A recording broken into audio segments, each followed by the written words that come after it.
নথকাকৈ প্ৰায় 15টা এনেকে মৃত শৰীৰ অসমলৈ উভতাই আনিছিলোঁ কিন্তু এতিয়া 112 নম্বৰত গাৰ্জেনে ফোন কৰি দিলে এছবিয়ে ডিটেইলছ গ্ৰহণ কৰিব আৰু স্পেচিয়েল ব্ৰাঞ্চৰ এজন ডিআইজিৰ এই দায়িত্ব থাকিব তেওঁ মৃতদেহটো সন্মান সহকাৰে উভতাই লৈ অহাৰ বাবে কাম কৰিব এই শ্ৰদ্ধাঞ্জলি নামৰ আঁচনিখন যিখন আমি অসম চৰকাৰৰ এই বছৰৰ বাজেটত আমি উল্লেখ কৰিছিলোঁ তাক আজি কেবিনেটে অনুমোদন জনায়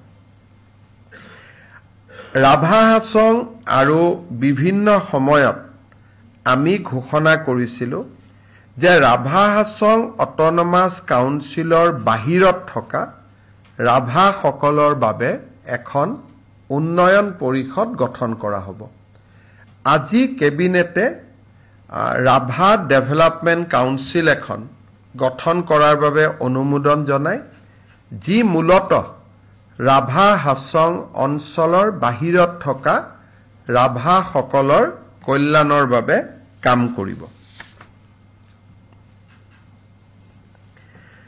আমাৰ অংগনবাদী কৰ্মীসকল 10 বছৰত কাম কৰাৰ পিছত তেওঁলোকে সুপাৰভাইজাৰ হয় সুপাৰভাইজাৰৰ 25% পদ অংগনবাদী কৰ্মীসকলৰ কাৰণে সংৰক্ষিত আছিল এতিয়া আমি সুপাৰভাইজাৰৰ পদ কৰ্মীসকলৰ বাবে 50% সংৰক্ষণ কৰিম অৰ্থাৎ আইসিডিএছত যিসকল সুপাৰভাইজাৰ থাকে 50% অংগনবাদী কৰ্মীৰ পৰা প্ৰমোশন হ'ব আৰু 50% ষ্টেট লেভেল ৰিক্ৰুটমেণ্ট বৰ্ডৰ পৰা ডাইৰেক্টলি ৰিক্ৰুটমেণ্ট হ'ব আগতে ডাইৰেক্ট ৰিক্ৰুটমেণ্ট 75% আছিল অংগনবাদী কৰ্মী বাইদেউসকলৰ পৰা 25% সুপাৰভাইজাৰৰ পদ পূৰণ কৰা হৈছিল এতিয়া আমি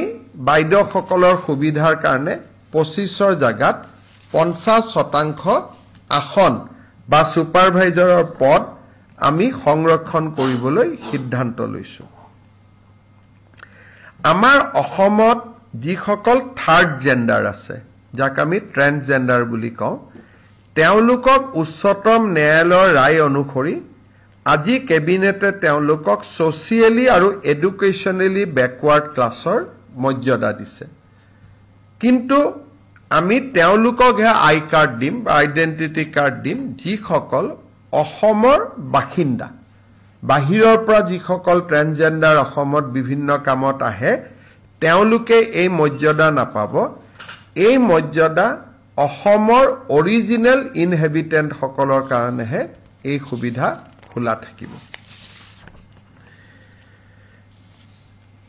বহু দিনৰ পৰা এছাম অংগনবাদী কৰ্মী মধ্যাহ্ন ভোজনৰ ৰান্ধনিয়ে কাৰোবাৰ যি ধৰণে নহওক কিয় পৰোচনাত পৰি কৈ থাকে যে অক্ষয় পাত্ৰ আহিব আমাৰ চাকৰি যাব আমি সকলোকে বাৰে বাৰে কৈ আছিলোঁ যে বিশেষকৈ কিছুমান বাওপন্থী ৰাজনৈতিক আদৰ্শৰ লোক এই ৰান্ধনিসকলৰ মাজত সোমাই যায় আৰু আন্দোলন কৰিবৰ কাৰণে বাইদেউসকলক লৈ আহে মই ডিব্ৰুগড়ৰ এখন মিটিঙত কৈছিলোঁ যে চাকৰি যোৱাটো কথাই নাই দুই এদিনতে তেওঁলোকৰ দৰমহা বাঢ়িব আজি কেবিনেটে তেওঁলোকে আজিৰ দিনত 1500 টকা দৰমহা পায় 1 অক্টোবৰৰ পৰা তেওঁলোকৰ দৰমহা আমি 2000 টকালৈকে বৃদ্ধি কৰিছো অৰ্থাৎ ৰাজ্য চৰকাৰে 500 টকা আগতে দি আছিল কেন্দ্ৰই 1000 দি আছিল এতিয়া কেন্দ্ৰই 1000 দিব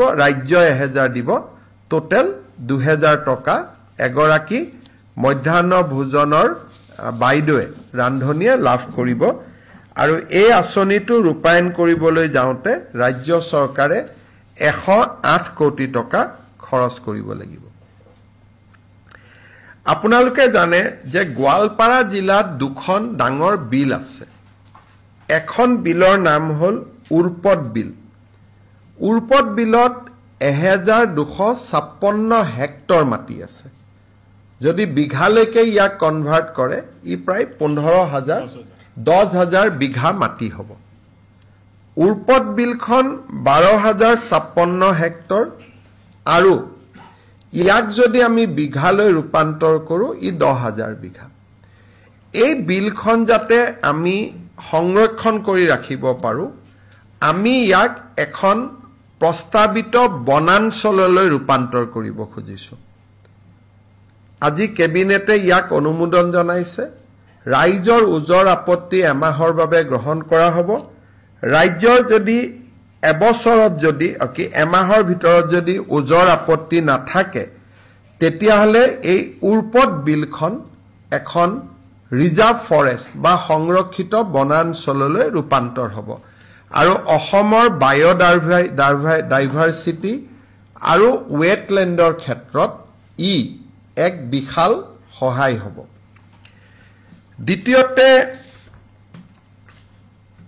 যদি আপোনালোকে উৰপদ বিলৰ বিষয়ে খুব কেতিয়াবা জানিব খোজে মই নোট এটা আপোনালোকক দি দিম ই এলিফেন্ট হেবিটেট কানেক্টিভিটি হয় ইয়াত 3,000 পক্ষী ৱাটাৰ বাৰ্ড ইয়াত বছৰত আহে ইয়াতে খুব ধুনীয়াকৈ গোটেই বছৰটো পদুম ফুল ফুলি থাকে মানে অসমৰ এটা মনোমোহা প্ৰাকৃতিক সৌন্দৰ্য ইয়াক আমি সংৰক্ষণ কৰিব খুজিছো ঠিক তেনেকে কেইদিনমান আগতে হাছিলা বিলত আমি উচ্ছেদ অভিযান চলাইছিলো এই হাছিলা বিলৰ 245 হেক্টৰ মাটিকো আমি সংৰক্ষিত বনাঞ্চললৈ ৰূপান্তৰ কৰাৰ প্ৰস্তাৱ দিছো যদি ফৰেষ্ট হৈ থাকে ভৱিষ্যতে মাটিখিনি নতুনকৈ কোনেও দখল কৰিব নোৱাৰে গোৱালপাৰা জিলাত এটা সামাজিক ভাৰসাম্য প্ৰাকৃতিক ভাৰসাম্য দুইটাই ৰক্ষা কৰাত এই দুইটা প্ৰস্তাৱে সহায় কৰিব উৰপদ বিলু ৰিজাৰ্ভ ফৰেষ্টৰ বাবে আমি প্ৰস্তাৱ কৰিছো আৰু হাছিলা বিলকো আমি ৰিজাৰ্ভ ফৰেষ্টৰ বাবে প্ৰস্তাৱ কৰিছো কিন্তু আজিটো প্ৰস্তাৱ এমাহৰ উজৰ আপত্তি শুনাৰ পিছত ই ফাইনেল হ'ব আজি আমি মাত্ৰ প্ৰস্তাৱ কৰিছো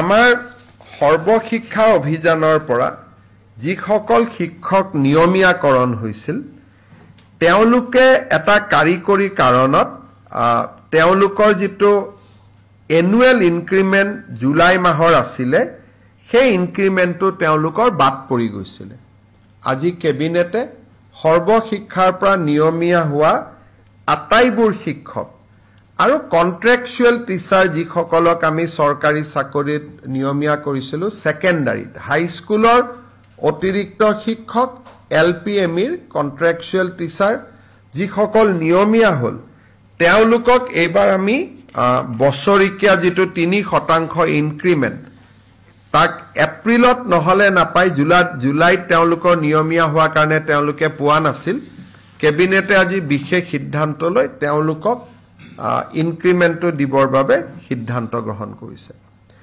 কেবিনেটে আজি দুটা বাজেটত ঘোষণা কৰা আৰু দুটা ডাঙৰ সিদ্ধান্ত বাস্তৱত ৰূপায়িত কৰিছে ৰাষ্ট্ৰীয় স্বাস্থ্য অভিযান আৰু সমগ্ৰ শিক্ষা অভিযান লগতে এপিডিচিএল এপিজিচিএল আৰু AEGCL Assam power generation corporation Assam power distribution company Assam electricity grid corporation national health mission আৰু সমগ্ৰ শিক্ষা অভিযানত ইয়াতে কাম কৰি থকা সকলো কৰ্মচাৰী আমি আপোন ঘৰ আঁচনিৰ সুবিধা দিম অৰ্থাৎ ৰাজ্য চৰকাৰৰ কৰ্মচাৰীয়ে যেনেকে আপোন ঘৰ আঁচনিৰ সুবিধা পায় এতিয়াৰ পৰা ৰাষ্ট্ৰীয় স্বাস্থ্য অভিযান সমগ্ৰ শিক্ষা অভিযান আৰু অসম ৰাজ্যিক বিদ্যুৎ পৰিষদৰ তিনিওটা কোম্পানী এই আপোন ঘৰৰ সুবিধা পাব অৰ্থাৎ নিজৰ ঘৰ নিৰ্মাণৰ বাবে তেওঁলোকে 30 লাখ টকা বেংকৰ পৰা উইদাউট গ্যাৰেন্টি তেওঁলোকে লবলৈ সক্ষম হ'ব ঠিক তেনেধৰণে এই কৰ্মচাৰীসকলক আমি আপোন বাহন আঁচনিৰ সুবিধা দিবৰ বাবে সিদ্ধান্ত লৈছো আপোন ঘৰ আৰু আপোন বাহন ইউজুৱেলি কন্ট্ৰেকচুৱেল এমপ্লয়ি বা কৰ্পোৰেচনৰ এমপ্লয়ি এই সুবিধা পোৱা নাছিল মই ভাবো যে এই সিদ্ধান্তই ৰাষ্ট্ৰীয় স্বাস্থ্য অভিযান সমগ্ৰ শিক্ষা অভিযানত আৰু শক্তি বিভাগৰ সৈতে জড়িত কৰ্পোৰেচন কেটাৰ কৰ্মচাৰীসকলক যথেষ্ট উৎসাহ যোগাব আপোন বাহন আঁচনি য'ত নেকি উইদাউট ইণ্টাৰেষ্ট উইদাউট গ্যাৰেণ্টি গাড়ী লোন পায় চৰকাৰে 3% সুদ দিয়ে আপোন ঘৰতো নতুন ঘৰ বনাব ফ্ল্যাট কিনিব 30 লাখ টকাৰ লোন পায় আৰু 1% ইন্টাৰেষ্ট চৰকাৰে দিয়ে কিন্তু ডাঙৰ কথা যে তেওঁলোকে বেলেগ বন্ধক দিব নালাগে দৰমহাৰ টকাখিনিৰ বিপৰীতে তেওঁলোকে লোন পায় ইমান দিনে ৰাজ্য চৰকাৰৰ কৰ্মচাৰীসকলে পাই আছিল এতিয়াৰ পৰা এছএছএ এনএইচএম বাকি তিনিটা কৰ্পোৰেচনো পাব নিশ্চিতভাৱে তেওঁলোকৰ এটো এটা তেওঁলোকৰ বাবে যথেষ্ট আশাৰ বাতৰি কেইটামান সৰু সৰু আৰু অলপ টেকনিক্যাল সিদ্ধান্ত আছে মই আপোনালোকৰ আগত গাই যাব খুজিছো এটা হল আমি 3000 কোটি টকাৰে অল্টাৰনেটিভ ইনভেষ্টমেন্ট ফান্ড এটা সেবিৰ লগত ৰেজিষ্টাৰ কৰিব খুজিছো যাতে অসমৰ ষ্টাৰ্টআপ আৰু অসমত ইণ্ডাষ্ট্ৰি কৰিব অহা ব্যক্তিসকলক আমি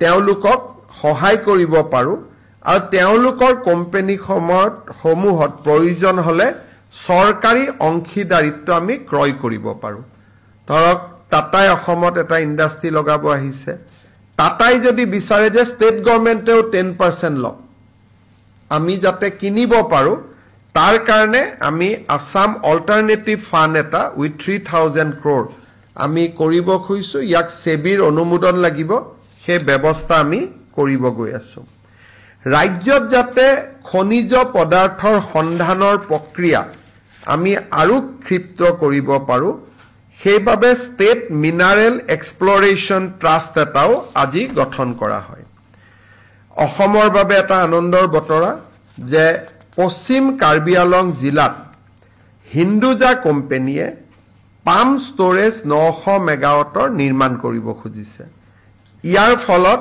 5400 কোটি টকাৰ বিনিয়োগ হ'ব এডভান্টেজ অসমৰ স্বাক্ষৰিত আন এক চুক্তি আজি বাস্তৱত ৰূপায়িত হ'ব পশ্চিম কাৰ্বি আলং জিলাত পাম ষ্টৰেজ যাৰ জৰিয়তে 900 মেগাৱাট বিদ্যুৎ উৎপাদন হ'ব এই পাম ষ্টৰেজ প্ৰজেক্ট আজি কেবিনেটে অনুমোদন জনাইছে it will be A 5400 crore investment from Hinduja group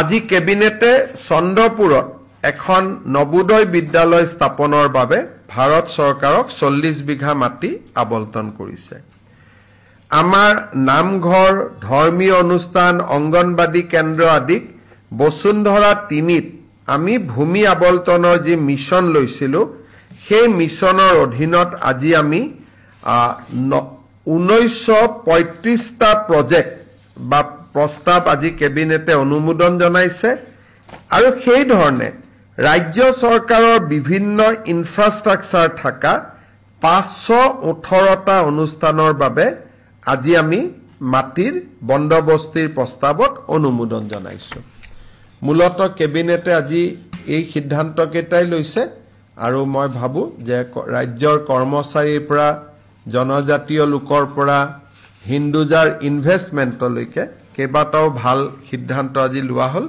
আপোনালোকৰ যদি কিবা খুদিব আছে খুদিব পাৰে It will be very difficult to speak all this thing in English, so I'll issue a handout in English.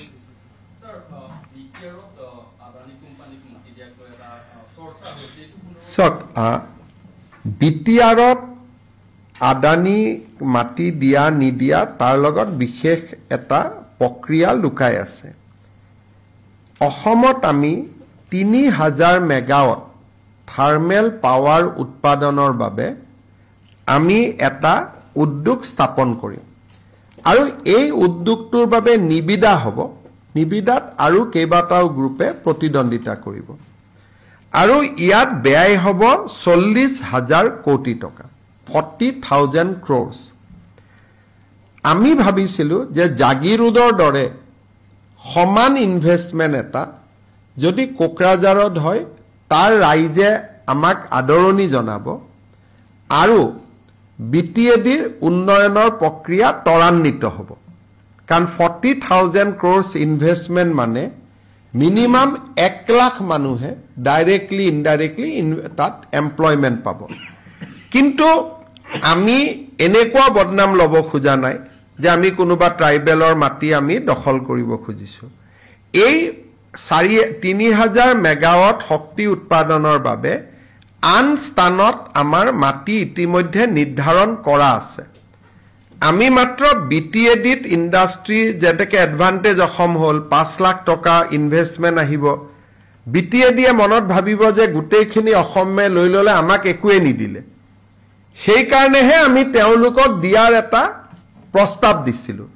কিন্তু তেওঁলোকে যিহেতু নিজে নালাগে বুলি কৈছে, আমাৰ অতিৰিক্ত মাটি মজুত আছে আৰু নৱেম্বৰত তাৰ আধাৰশিলাও হ'ব আৰু উদ্যোগটো আগবাঢ়িও যাব। গতিকে তাৰ কাৰণে আমাৰ জোৰ জবস্তি কৰাৰ কথা নাই। কিন্তু ৰাইজে এটা কথাও জানিব লাগে, সেই 4,000 বা 3,000 বিঘা মাটি মাত্ৰ 80টা পৰিয়ালে ৰাখি থৈ দিছে। গতিকে 80টা পৰিয়ালে 4,000 বিঘা মাটি ভোগ দখলত থাকিব লাগে নেকি? গতিকে মই আহ্বান জনাম যে তাত আদানী নহয়, অন্তত মেডিকেল কলেজ হওক, ইঞ্জিনিয়াৰিং কলেজ হওক, কিবা ভাল কামত সেই মাটিখিনি ব্যৱহাৰ হওক। কিন্তু আমাৰ পাৱাৰ প্ৰজেক্টৰ কাৰণে আমাৰ এনেকুৱা কোনো বাধ্যবাধকতা নাই যে আমি তাতেই যাব লাগিব। অতিৰিক্ত 2 মাটি আমি ধুবুৰী আৰু গোৱালপাৰা জিলাত আমি ৰেডি কৰি থৈছোঁ। গতিকে তাৰ পৰা যদি বিটিআৰে ভাবে যে আমাৰ ইয়াত নালাগে, আমি ডেফিনেটলি ধুবুৰী বা গোৱালপাৰাত এই প্ৰজেক্টটো কৰিম। কাৰণ উইদাউট শক্তি 2029 চনৰ পিছত অসমৰ এটা ঘৰতো লাইট নজ্বলিব যদি আমি পাৱাৰ প্লান্ট নকৰোঁ। আনকি বিটিআৰৰো এটা ঘৰত লাইট নজ্বলিব যদি আমাৰ পাৱাৰ প্লান্ট নহয়। কিন্তু এইখন চৰকাৰৰ নীতি যে আমি ক'তোৱে জনজাতীয় লোকৰ লগত সংঘাত নকৰোঁ। তেওঁলোকে ভাল পাব বুলিহে আমি প্ৰজেক্টটো তাত লৈ গৈছিলোঁ। নহ'লে ক'ব আপোনালোকে জাগিৰোডত কৰে, গুৱাহাটীত কৰে, বিটিআৰত একো নকৰে। আমি সেইকাৰণেহে গৈছিলোঁ। কিন্তু আমাৰ ধুবুৰী আৰু গোৱালপাৰাত মাটি ইতিমধ্যে ইনফেক্ট ৱালৰ কামো চলি আছে, কাটাতাৰৰ বেৰা আদিৰ কাম চলি আছে। গতিকে এই প্ৰজেক্টটো নিৰ্ধাৰিত সময়ত ভাৰত চৰকাৰৰ পৰা আমি কোল লিংকেজো পাই গ'লোঁ। গতিকে মই ভাবোঁ যে নৱেম্বৰত এই 40,000 কোটি টকা বিনিয়োগৰ আধাৰশিলাও হ'ব আৰু আমি কামত আগবাঢ়িও যাব পাৰিম।